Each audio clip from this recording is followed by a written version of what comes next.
গায়ে কে হাত দিছে খালি একবার বল, বাকিটা আমি দেখছি। আরে বলো না কবুল, আমি তো সে কখন বলে ফেলাইছি। বলে ফেলাম। ক মা ক। আমি কবুল বলবো না। মা কবুলটা ক, কবুল ক। বললাম তো আমি একবার, আমি কবুল বলবো না। আমি ওনাকে বিয়ে করব না। বিয়ে করবি না মানে? করবে না মানে করবে না। আর নো মিন্স নো।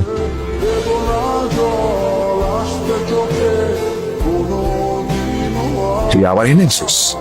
ওরে আজকে আমি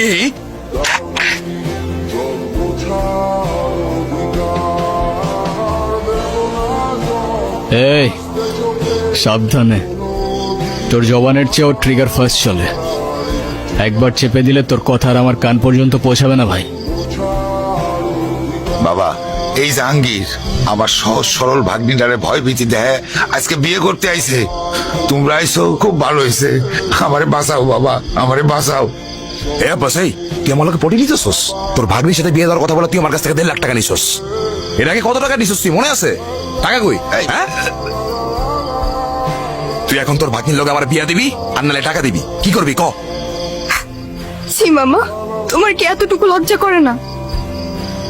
ছোটবেলা থেকে তোমাদেরকে আমি আমার বাবা মার জায়গায় দেখতাম, আর সেই তুমি। একটা মানুষ এতটা স্বার্থপর হয় কিভাবে? আপনার নিজের মেয়ে হলে এটা করতে পারতেন? যেই মানুষটা আপনাদের জন্য এত কষ্ট করত, তার পরিশ্রমের সব টাকা আপনার হাতে তুলে দিত, সেই মানুষটাকে আপনারা টাকার জন্য বিক্রি করে দিচ্ছিলেন। পারেনও আপনারা।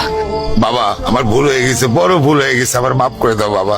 আমার কাছে না, যার উপর জুলুম করছেন তার কাছে মাফ চান। আমারে মাফ করে দে মা, আমি বড় ভুল করে বলেছি, আমারে মাফ করে দে মা। তাহলে আমি জীবনে শান্তি পাবো না মা। তাহলে আমার টাকা, আমার টাকা কি হবো? এই, টাকা মানে? টাকা মানে কি? তোর কত বড় সাহস তুই আমার ছেলে গায়ে হাত তুলছস? তুই যে এখনো জিন্দা হয়ে আমার সামনে দাঁড়ায় আছিস না, এটাই তোর সাত কপালে ভাগ্য।